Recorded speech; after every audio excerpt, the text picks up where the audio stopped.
presenta el siguiente espacio de Canarias, nuestra manera de tomar té.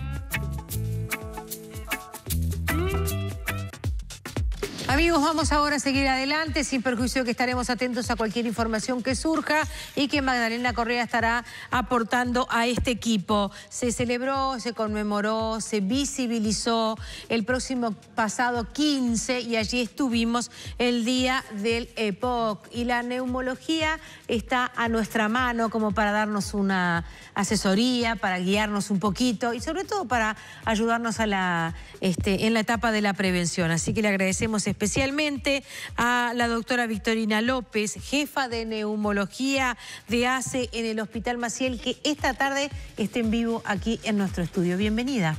Muchas gracias por la invitación, es un placer. Somos un país de viejos fumadores.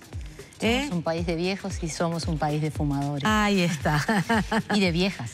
Sí, aunque en otro tiempo las mujeres fumaban menos que ahora, sí, ¿verdad? Pero ahora las mujeres están fumando más que el hombre y están teniendo la enfermedad que antes era del hombre, ¿verdad? Bien. Tanto el EPOC como el cáncer de pulmón están creciendo en la mujer, cosa que no pasaba hace unos años. Las jóvenes fuman más que los varones, ya desde la juventud. En estos momentos sí. Bien. El Día Mundial del EPOC, se generaron análisis respiratorios gratuitos. Recuerdan ustedes, en la Plaza Fabini desde las 9 y hasta las 13 horas se realizaron análisis respiratorios a fumadores y exfumadores de más de 40 años. ¿Qué tiene que ver con el límite de los 40 o los 50 años justamente en la persona? Es que sucede que la prevalencia o la frecuencia de la enfermedad pulmonar obstructiva crónica es mayor por encima de los 40 años. Porque en realidad el principal factor de riesgo, que es el tabaquismo, hace su estrago de a poco y progresivamente. Entonces, el individuo que empieza a fumar o joven, o a los 20 o a los 30, cuando llega a los 40 ya tiene de repente 20 años de fumador, y cuando llega a los 50 ya tiene sus 30. Entonces, toda la noxa esa se va formalizando a lo largo del tiempo. Entonces, lo que uno busca es pesquisar tempranamente la EPOC, porque evidentemente, como cualquier enfermedad, cuando uno la toma tempranamente, las posibilidades terapéuticas son mayores. Entonces, siempre decimos, el fumador, cuando apague sus 40 velitas, hágase una espirometría.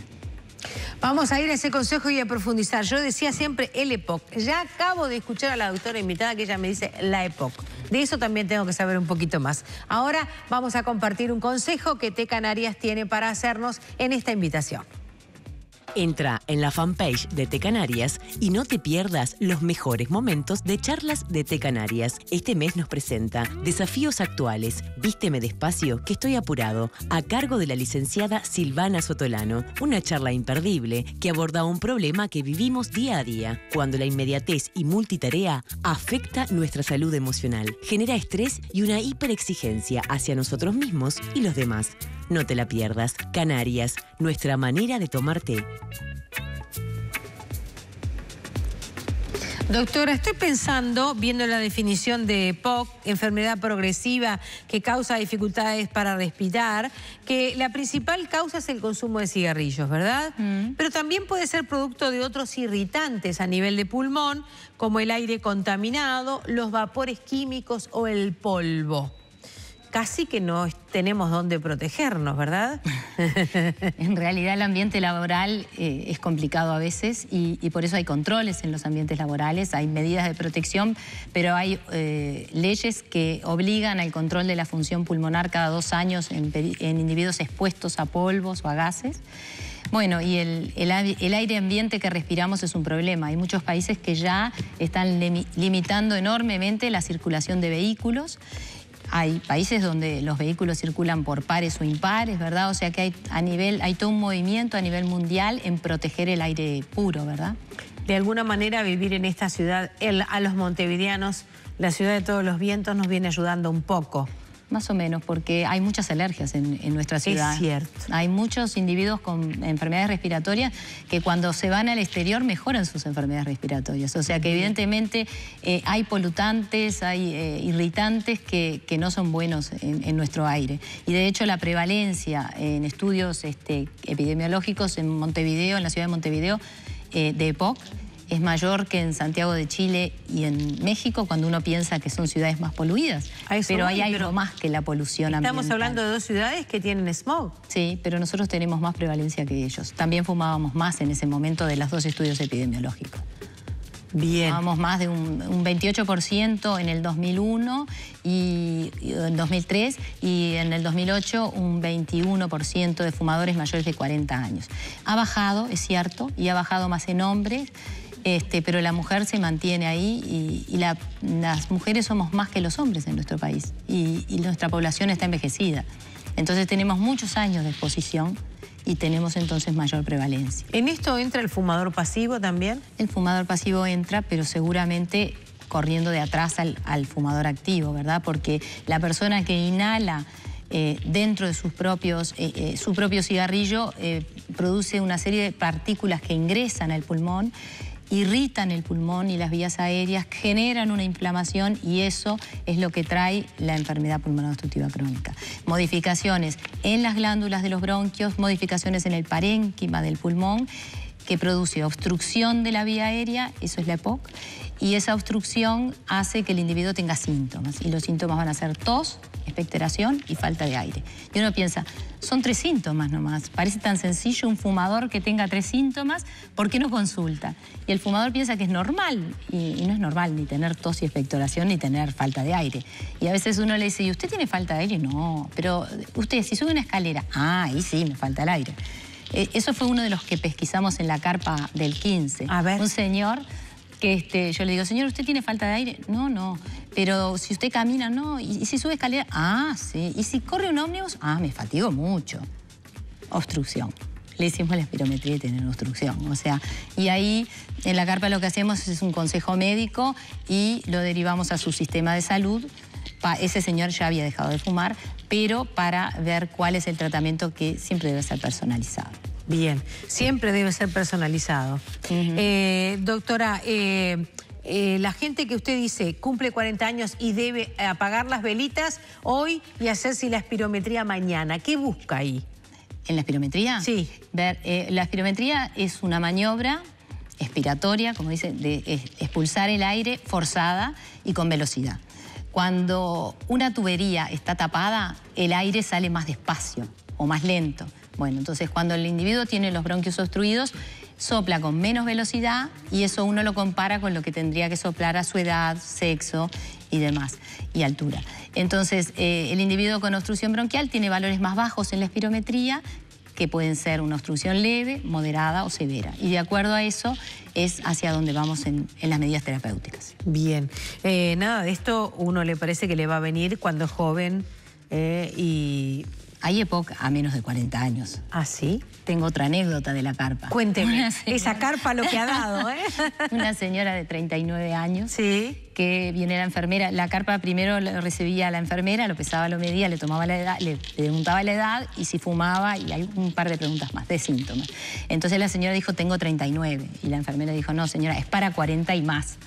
Entonces la señora dice, sí, pero yo estoy segura porque fumo 2 cajillas por día. Tac. Entonces viene la enfermera y dice, doctora, ¿qué hacemos? Bueno, hagámosle la espirometría. Y la señora tenía una obstrucción bronquial. O sea, evidentemente... ¿Y sabía que fumaba 2 cajillas por día? Sí. Y tenía no puedo dejar de fumar. Y bueno, hay que ayudarla. Claro, pero sabía que sí estaba Ella en el estaba rango. segura porque ella tenía tos, tenía flemas, se agitaba, ¿verdad?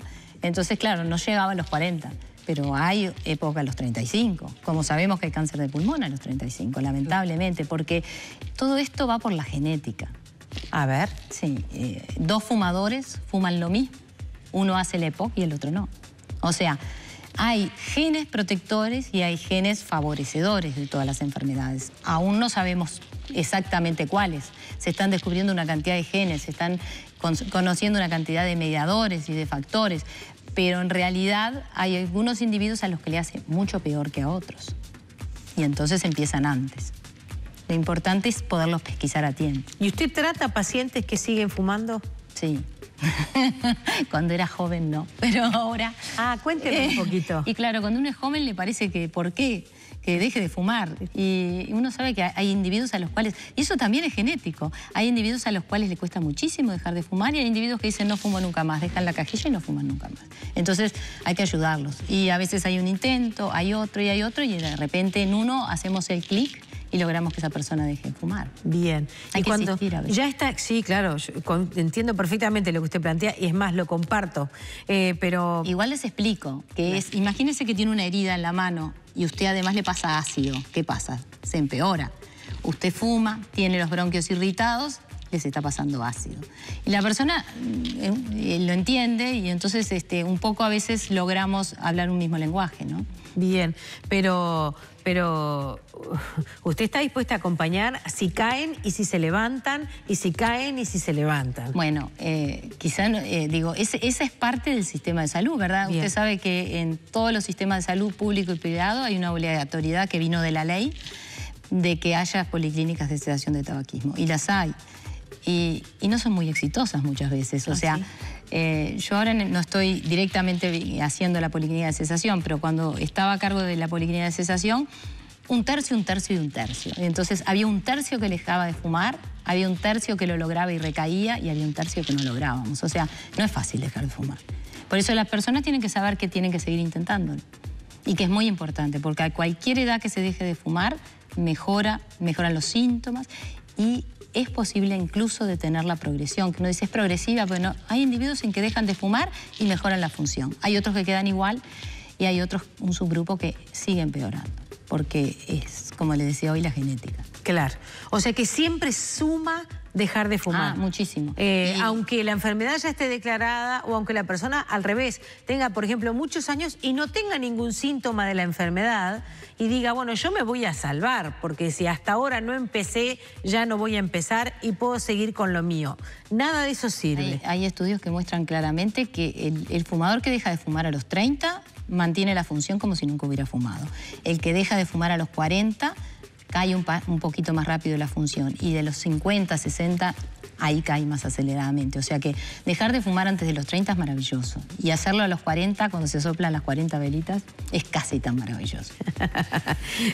Doctor, usted sabe que hay muchos subterfugios. A ver. Y supongo yo que le vendrán pacientes y le hablarán, no, pero yo armo el tabaco, yo utilizo tal o cual filtro, o por ejemplo me las arreglo con un cigarrillo electrónico. ¿Qué hace usted con ese paciente? Yo digo que cualquier cosa que inhalemos es mala, porque todo lo que... El pulmón es un área enorme, es tan grande como una cancha de tenis. Entonces todo lo que uno inhala llega al pulmón, llega a los bronquios pequeños, los irrita, ¿verdad? Sea humo de tabaco, sea lo que se inhala con el cigarrillo electrónico, sean aquellas sustancias que sabemos cada vez más que son cancerígenas aún en el electrónico. O sea que nosotros a nivel internacional y a nivel nuestro, en nuestro país está prohibido, el cigarrillo electrónico no es aceptado por los neumólogos. Nosotros sostenemos que el cigarrillo electrónico es otro factor más de riesgo de enfermedad. Y nos llevó muchos años descubrir la importancia del tabaco en la enfermedad. Necesitamos mucha evidencia sobre el cigarrillo electrónico y hasta que no tengamos la evidencia de que no hace daño, pensamos que lo hace. Y bueno, y siempre surge el problema con la marihuana, que es otro inhalante. Ahora volvemos luego de una breve pausa y capaz que podemos hablar de ese tema con usted. Es nuestra invitada, la doctora Victoria López, es jefa de neumología, trabaja en el Hospital Maciel. Es un lugar donde se están generando espacios interesantes para visibilizar distintas clínicas para combatir enfermedades. Vamos al Maciel en un ratito, doctora. Gracias por acompañarnos esta tarde. Breve la pausa, volvemos luego de la misma.